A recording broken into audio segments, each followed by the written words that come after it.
Hello दोस्तों, live में स्वागत है। आप लोग कैसे हैं? आशा करते हैं आप लोग अच्छे होंगे, स्वस्थ होंगे, मस्त होंगे, अपने अपनी फैमिली में व्यस्त भी होंगे। और बहुत सुंदर, बहुत ही प्यारी झूमर गीत हम आप लोग के बीच ला रहे हैं। धुन कुछ पूर्वी का है, बहुत सुंदर है। आप लोग सुनिएगा और ढेर सारा प्यार दुलार आशीर्वाद भरपूर दीजिएगा। बहुत खूबसूरत गीत है। हाँ, आप लोग सुनिएगा और अपना प्यार दुलार आशीर्वाद भरपूर दीजिएगा। वीडियो देखने के लिए तहे दिल से धन्यवाद आप लोग को।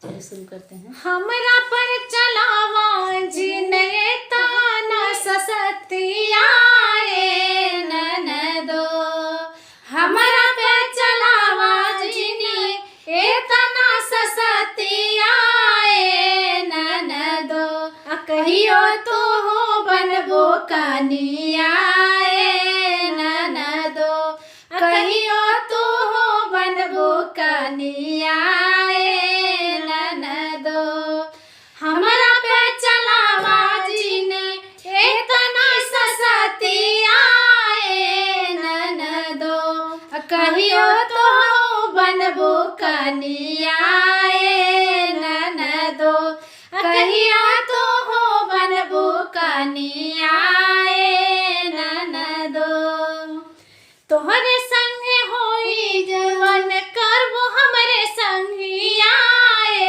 ननदो, कि तोहरे संगे होई जवन करबो हमरे संगिया ननदो, कहियो तो हो बनबो कनिया ननदो, कहियो तो हो बनबो कनिया ननदो, बैठल बैठल पलंग पे चाही खाना पानिया, बैठल बैठल पलंग पे चाही खाना पानी, ससुरा में छूट जाई कइल सब फूटानी, ससुरा में छूट जाई कइल सब फूटानी, अभियो से सुधारला अपनी रहनिया ननदो, अभी से सुधारला तो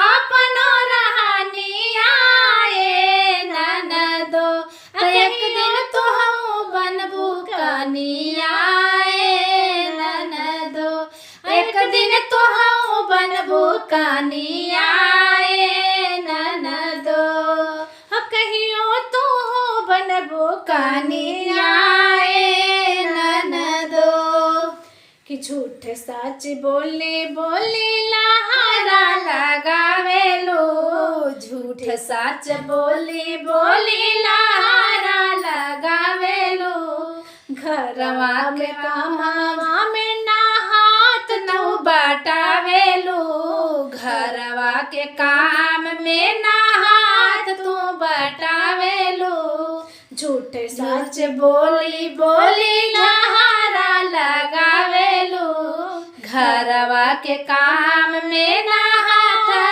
बटावेलो, कि तोहर सैया सुनी है ना एक हो वचनिया ननदो, तोहर सैया सुनी है ना एक हो वचनिया ननदो, एक दिन तो हो बनबो कनिया ननदो, एक दिन तो हो बनबो कनिया ननदो, कहियो तो हो बनबो कनिया ननदो, कि हमरा पर चलावा जिने तनी ससतिया ननदो, हमरा पर चलावा जिने तनी ससतिया ननदो, कहियो तो हो बनबो कनिया ननदो, कहियो तो हो बनबो कनिया ननदो, कहियो तो हो बनबो कनिया ननदो। कैसा लगा हम लोग का गाना प्लीज़ कमेंट करके ज़रूर बताइएगा। चैनल को लाइक सब्सक्राइब जरूर कर लीजिएगा और पूरा अपने फैमिली के साथ बैठ के गाना का एंजॉय लीजिएगा। गाना सुनने के लिए तहे दिल से धन्यवाद।